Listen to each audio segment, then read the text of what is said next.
Salut à tous, dans cette vidéo, on va apprendre à reproduire cette animation de motion graphism, motion design. Donc c'est une animation vraiment débutante qui va vous donner toutes les bases pour commencer le motion design sur DaVinci Resolve et plus particulièrement Fusion. Et donc c'est parti. Alors déjà, on va venir se rendre dans Fusion et maintenant on va venir prendre une composition Fusion, allonger sa durée et on va se rendre dans Fusion. Ce qu'on va venir faire, c'est qu'on va venir prendre le clip qu'on va reproduire et qu'on va venir le mettre à droite. Maintenant, si vous voulez trouver ce clip et donc pouvoir faire la même chose que moi, le mettre à droite dans vos viewers, vous pouvez le retrouver gratuitement dans mon serveur Discord, lien en description dans la catégorie Assets vidéo YouTube. Donc vous venez juste là, Assets vidéo YouTube, et vous voyez qu'à chaque fois, je viens partager tous les assets. Une fois que vous l'avez téléchargé, on va venir commencer à faire donc l'animation. Déjà, on va venir prendre un background, mettre ça dans le viewer, et on va venir faire le même background qu'il y a juste là. Donc pour ça, on va venir faire Screen Color ici, et quand on vient drag and drop, vous voyez que là, on va voir exactement la même couleur. Une fois qu'on a le background, on va venir pouvoir faire nos éléments juste là. Donc le premier élément, c'est, vous voyez, un rectangle blanc avec un contour noir. Pour faire ça, ce qu'on peut venir faire, c'est tout simplement venir chercher S rectangle. S rectangle, c'est un vecteur, vous voyez qu'il n'a pas de résolution, donc un vecteur, c'est une shape qui n'a pas de résolution. Et ensuite, une fois qu'on a le S rectangle, vous voyez, on va essayer de donner à peu près la même forme, donc quelque chose comme ça. Maintenant, ce qu'il faut savoir avec les vecteurs, c'est qu'on va venir les connecter directement à d'autres nœuds. C'est un système différent. Si on a envie de connecter ça aux autres nœuds, il faut venir chercher un S render. On vient connecter le S render, on connecte ça là, et maintenant vous voyez que là, on pourrait connecter ça juste comme ceci. Maintenant, il faut aussi qu'on vienne faire les contours noirs. Et donc pour faire les contours noirs, c'est plutôt simple. On peut venir chercher pareil S outline. On cherche S outline, donc pareil, c'est un vecteur. Et maintenant, on vient connecter ça dans la flèche jaune. Et quand je mets ça dans le viewer, vous voyez que ici, donc on a une outline. Maintenant, le problème, c'est que la outline va prendre la même couleur que le rectangle juste là. Vous voyez, si je viens modifier la couleur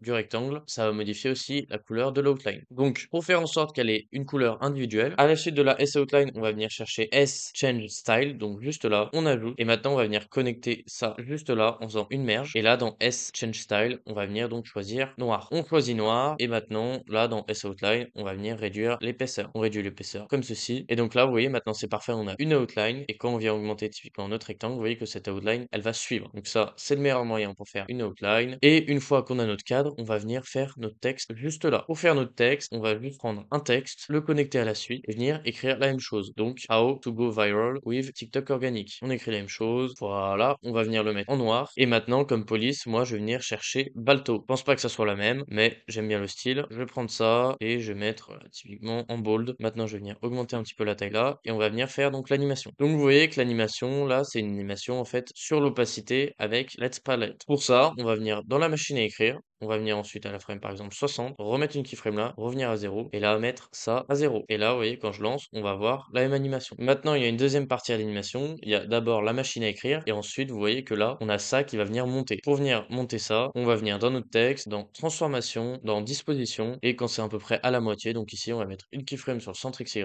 ensuite, on va venir juste là, et on va venir le monter. Donc, comme ceci. Une fois que ça c'est bon, vous voyez que ici, maintenant, il y a une grille qui apparaît. Si on veut faire exactement la même grille, on va venir dans notre cadre ici, donc notre cadre blanc. On va venir chercher grille, donc le nœud juste là. On va ajouter. Maintenant, on va venir mettre ça dans un gris un petit peu comme cela. Et maintenant, on veut que ça soit uniquement à l'intérieur ici. Donc, on va venir prendre un rectangle et on va venir, vous voyez, placer ça comme ceci et augmenter les bords flous. Donc voilà. Maintenant, je suis pas fan du style de la grille, vous voyez, c'est pas exactement la même. Donc, pour améliorer ça, on va venir mettre l'espace ligne principale à 0. Et là, ça me paraît déjà mieux. Maintenant, il faut juste jouer, voilà, un petit peu avec le rectangle qui vient de se placer juste ici. Voilà. Et maintenant, on va venir faire apparaître la grille à peu près, voilà, la frame 20. Donc pour la faire apparaître, très simplement, on vient dans le niveau ici de notre rectangle, on met une keyframe et maintenant à la frame, je sais pas, 54, on vient augmenter ça. Comme ça là, tac, ça va venir apparaître quand notre texte monte. Une autre chose à faire, ça va être de venir tracer ce trait juste en bas. Pour ça, on va venir prendre un background, on va venir mettre en vert et là, on doit venir choisir un outil qui nous permet de tracer la forme qu'on souhaite. Cet outil-là, il s'appelle Polygone. On vient chercher Polygone, on connecte ça à la suite et maintenant on va venir faire, voilà, une courbe. Donc là, peu importe les keyframes, tac, voilà, une courbe à peu près comme ça. On va venir augmenter la largeur de bordure. Et donc là, vous voyez qu'on a à peu près la même chose. La seule chose qu'on n'a pas en commun, vous voyez, c'est les bordures ici. Nous, on les a en rond. Là, c'est en rectangle. Pour avoir la même chose, on vient juste cliquer ici. Et donc là, vous voyez que c'est exactement pareil. Maintenant, on va venir commencer à tracer ça quand notre texte monte. Donc, typiquement, à la frame 40. On vient dans le polygone. On vient mettre une keyframe sur la longueur. On met ça à 0. Et maintenant, on vient à la frame, par exemple, 80. On vient augmenter ça au maximum. Et là, tac. Vous voyez que on a donc nos animations. Maintenant, tout ça n'est pas super fluide. Pourquoi? Parce que quand on fait des animations animation sur DaVinci Resolve avec des keyframes, il y a 2 choses qu'il faut faire en priorité. La première, c'est venir mettre du flou de mouvement sur tous les nœuds qui ont du mouvement et la deuxième, ça va être de venir jouer avec courbe dans le spline de toutes nos keyframes. Donc pour ça, on va venir faire CTRL A, tout sélectionner. On vient ensuite dans le spline. Ici, on va décocher toutes les cases et maintenant, on vient prendre toutes nos courbes et on va faire CTRL A encore une fois pour tout sélectionner. Shift S, maintenant T et là, on va venir augmenter un petit peu ça, augmenter un petit peu ça. Maintenant, on va venir dans les nœuds qui ont du mouvement, donc typiquement mon polygone et on va venir mettre du flou de mouvement. Pareil sur le texte, pareil ici sur le rectangle avec le niveau, etc., etc. Et là, on a notre animation. Maintenant, c'est toujours pas fini parce que au début, vous voyez qu'il y a une animation aussi sur la taille de ce rectangle-là. Vous voyez là, tac, il vient augmenter en taille. Maintenant, le problème, c'est que si je viens faire la même chose, ça serait venir ajouter un transform et ensuite jouer avec la taille. Vous voyez qu'en fait, ça va aussi venir prendre le background de base qu'on avait. Donc là, c'est un peu problématique. Donc, ce qu'on peut venir faire, en fait, c'est décrocher ce background-là et venir le mettre tout à la fin. On vient le mettre tout à la fin. Maintenant, on connecte ça dans le media out ici. Mais le problème, quand on vient reconnecter ça, c'est qu'il n'y a rien qui apparaît. C'est normal, c'est parce que ici, la merge, du coup, n'est plus connectée. Elle doit quand même être connectée à un fond. Pour qu'elle soit encore connectée à un fond, on peut venir prendre donc un background, connecter ça là, et maintenant mettre l'alpha à 0 de ce background. Pourquoi? Parce que si en fait on laisse l'alpha comme ça, on va avoir un fond noir. Nous, on n'a pas envie, on veut qu'il soit transparent, donc on vient mettre ça en transparent. Maintenant, le problème quand je mets ça dans le viewer, c'est que le background du coup est au-dessus de tout, donc on voit pas ce qu'il y a en dessous. Pour qu'il soit en dessous, ce qu'on peut venir faire, c'est dans opérateur ici, venir mettre dessous. Et maintenant c'est parfait. Donc pourquoi on a fait toute cette manipulation? Parce que maintenant, si on vient mettre un transform à la suite, donc derrière notre background gris, et qu'on vient jouer avec la taille, vous voyez que ça va bien jouer avec la taille du cadre, ce qu'on voulait. Maintenant, on va venir baisser la taille ici, une keyframe, et là, je sais pas, la frame 40 par exemple, on va venir augmenter ça comme ceci. Et là, on vient pareil dans le spline, CTRL A, augmenter